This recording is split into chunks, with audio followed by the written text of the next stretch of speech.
అరే ఏ సార్ అటు ఇటు చూసుకొని వస్తున్నారు? అమ్మకానికి ఏమన్నా కోళ్ళు దొరుకుతాయనా? ఏమిటమ్మని గొడవ? నాకు తెలిసే సార్, ఈ కుర్రాళ్ళంతా కన్ని పిల్లలన్నా కోడి కూరన్నా భలే మనసు పడతారు. తీసుకోండి సారు, మీ ముఖం చూస్తే తెలుస్తుందిగా. జత 25 రూపాయలే. తీసుకో. సైకిల్ పోయిందా? ఆకుపచ్చ రంగుదేనా? సైకిల్ ముందు ముత్తలాగా ఇంత లైట్ ఉంటుందా? ఉంటుంది. నువ్వు చూసావా? మిమ్మల్ని కాదండి సారు, మీ సైకిల్ ఎట్టుకుని ఒక దొంగ ఇట్టాగే పోయాడు. ఆ నెట్టుకొని చెత్తకు పట్టేది. ఏం సారు? సైకిల్ దొరికాక మళ్ళీ వచ్చి నా కోళ్ళు కొనుక్కోండి.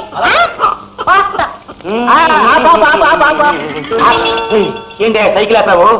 ఈ సైకిల్ నాదే. మా మామ పెళ్లిలో బహుమతిగా ఇచ్చాడు. నాదే సైకిల్. అది కాదు బాబు, నా కోళ్లు పోయాయి.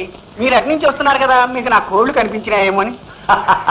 పోర్ని లాచుకుంటాక అదే సంగతే.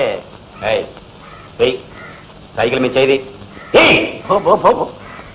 తహసీల్దార్ గారి బామ్మర్దిని నన్ను పట్టుకుని ఏదో కోళ్ల గురించి అడుగుతావా? నా ఏదో కోళ్లు కాదండి, బంగారం లాంటి కోళ్లు. ఒకటి ఎర్రకోడి, ఒకటి తెల్లకోడి. ఎర్రకోడి తెల్లకోడినా? అమ్మ లాచుకుంటాక ఇదిగో ఇప్పుడే పెద్దాపురం కోడి పెట్ల బాగా బలిసున్న ఆడమనిషి నీ కోడలను పట్టుకెళ్ళిపోతున్నాయా? నా కళతో నేను చూశాను. నువ్వు గంటకి 20 మైళ్ళ పిల్లు అట్టదారు నెడితే నీకు దొరుకుతుంది. తర్వాత కోడి కోడి కోడి అంటూ అరుచుకుంటూ ఎల్లు, పక్కన ఆగిపోతుంది. లటక్కన వాడేసుకో. ఎల్లు ఎల్లు. పెద్ద గీర్వాణం పోయింది. కోడి కోడి కోడి కోడి కోడి. ఏంటి కోడి కోడి కోడి కోడి నల్ల లెగ్గెత్తుకొస్తున్నావేంటి? ఇవిగో కోళ్ళు కొట్టావా? ఇవి నా కోళ్ళలాగానే ఉన్నాయి. నా కోళ్ళలాగా ఉన్నాయి. ప్రపంచంలో అన్ని కోళ్ళు ఇట్టగే ఉంటాయి. ఇవి కూడా నీవేనండి. ఈ వర్తంగా నా కోళ్ళే. ఒకటి ఎర్రకోడి, ఒకటి తెల్లకోడి. అమ్మ లగ్గా పుస్తు. ఇవి నీ కోళ్ళని చెప్పడానికి వీటి మీద ఏమన్నా ముద్రలు ఉన్నాయా? లేకపోతే నీ పిల్లల్లాగే వీటికి నీ పోలికలు ఉన్నాయా? సరే ఇదిగో నీ కోళ్ళ రంగు చెప్పు. ఒకటి ఎర్రకోడి, ఒకటి తెల్లకోడి. ఎర్రకోడి. ఇది ఎర్రకోడా? కాదు. కాదు. అయితే నీది కాదన్నమాట. రెండోది తెల్లకోడి. ఇది తెల్లకోడా? కాదు. ఇది కూడా నీది కాదన్నమాట. అయితే రెండు నీవి కాదు. అది భారతదేశ పౌరుడు అంటే అలా ఉండాలి. ఉంటా. ఇదిగో 25 రూపాయలు చేసి చౌకగా ఇచ్చేస్తాను కానీ కొనుక్కుంటావా? 25? రెండు 25. ఇది తీసుకో. భలే చౌకగా కొట్టేస్తావు. నా పేరు చెప్పుకొని కూర చేసేసుకొని తిను. పిచ్చిది చౌకగా అమ్మేసింది. భలే బోల్తా పడింది. అవును, ఇవి నా కోళ్ళలాగానే ఉన్నాయి. ఏమిటి? ఎర్రకోడి ఎర్రకోడి. అమ్మ బాబాయ్ మోసం. నా కోళ్ళు నాకే అమ్మేసింది. పచ్చి మోసం. బాబు కొట్టకండి. ఏదో పొరపాటును దొరికిపోయాను. ఇక మీద ఎప్పుడూ దొరకనండి. కొట్టకండి. ఇందాక నుంచి చూస్తున్నాను. ఇంకెప్పుడు దొరకను అంటావి తప్ప ఇంకెప్పుడు దొంగతనం చెయ్యను అనవే. నా నోటితో ఎలా అన్నండి? దొంగతనాలు చేయడం మా కుల వృత్తి అండి. కుల వృత్తి అండి. నొక్కేంటి సారు? వాడు బతకడానికి సాతకానికి అన్నట్టు ఈయనకి వచ్చినా ఒకటే, మూలన్న ముసలమ్మని వచ్చినా ఒకటే. పేపర్లో పడ్డా పర్లేదు కానీ దెబ్బలు తింటూ దీనికంట పడ్డాను. నా వాల్యుయేషన్ తగ్గిపోయింది. నీ ముఖానికి వాల్యూ. ఈ పాలు ఒకేంటి సారు? పాప దొంగతనం కూడా సరిగ్గా చేయలేని మనిషి పశువుతో సమానం. మీలాంటి పెద్దలు అవన్నీ పట్టించుకుంటారు. మీరు వెళ్ళండి. రై, ఈసారికి దయదాన్ని వదిలేస్తున్నాను. ఇంకోసారి ఎప్పుడైనా ఇలాంటి పని చేసినట్టుగా కనపడ్డా మక్కలు వద్దాను సార్. ఈ పని నేను ఎరగొడతాను. వెళ్ళండి వెళ్ళండి. సిగ్గు లేకపోతే సరే, ఇలా దొరికిపోవటం వల్లే మన దొంగ జాతి పరువే పోయింది. ఇదిగా ఈ పావులో పట్టుకెళ్ళి సోడా పట్టించుకోతాడు. నువ్వు కూడా రా. 50-50 తాగుదాం. 50-50 అంట. ఇంకో సోడా పట్టించుకో, నా మొహం కూడా కడుక్కో.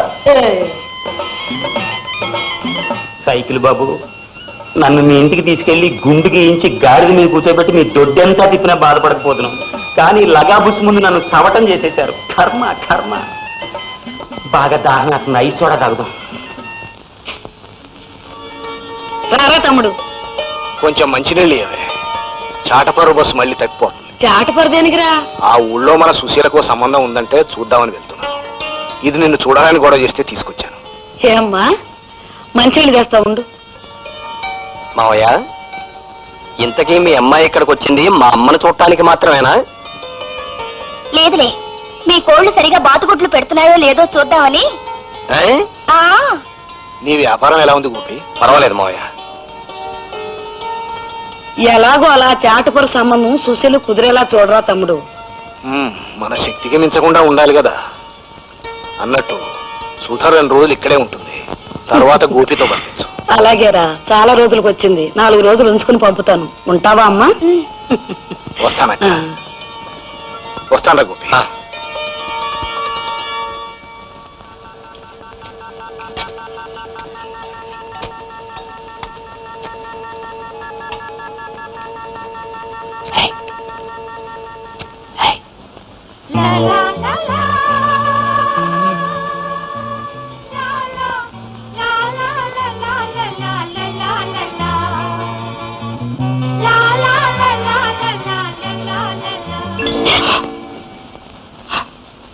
ఏమిట్రా?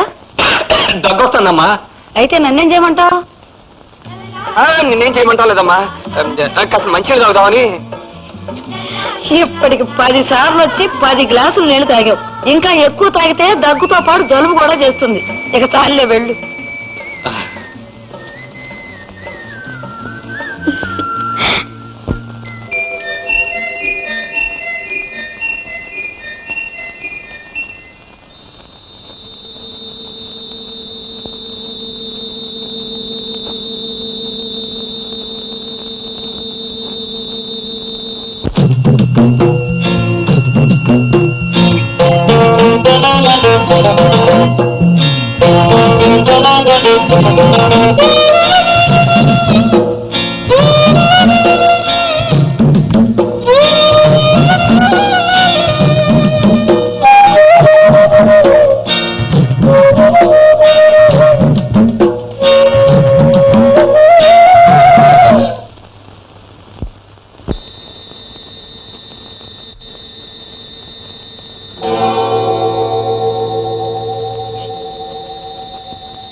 రండి కాంట్రాక్టర్ బాబు, మళ్ళీ నూతులో నీళ్లు గాని మరేమన్నా కావాలా? ఈసారి నేను కావాలనుకునేది ఎప్పటికీ నా సొంతం కావాలనుకునేది. ఏమిటి బాబు? నిజానికి అది అడగడానికి రావాల్సింది నా కన్నవాళ్ళు. నాకు వాళ్ళు లేరు గనుక నేనే మిమ్మల్ని అడుగుతున్నాను. అదేమిటో చెప్పు బాబు. చూడండి మీనాక్షమ్మ గారు, ఒంటరి వాడినైనా నాకు ఇంతకాలం ఒకరు తోడుండాలని తట్టలేదు. మీ అమ్మాయి సుశీలను చూడగానే నాకు లేనిదేదో అర్థమైంది. అందుకే మీ అమ్మాయిని పెళ్లి చేసుకోవాలనుకుంటున్నాను. బాబు, మీరు డబ్బున్న వాళ్ళు, ఐశ్వర్యవంతులు. మేము కడుపు నిండా తిండికి కూడా నోచుకొని పేదవాళ్ళం. చూడండి, ఇంగువ కట్టిన గుడ్డకి ఇంగువ వాసన వస్తుంది, దండగుచ్చిన దారానికి పూల వాసన వస్తుంది. అలాగే మీ అమ్మాయి సుశీల నన్ను పెళ్లి చేసుకున్నాక మీరు డబ్బున్న వాళ్ళు అవుతారు, ఐశ్వర్యం మీది అవుతుంది. ఏమంటారు?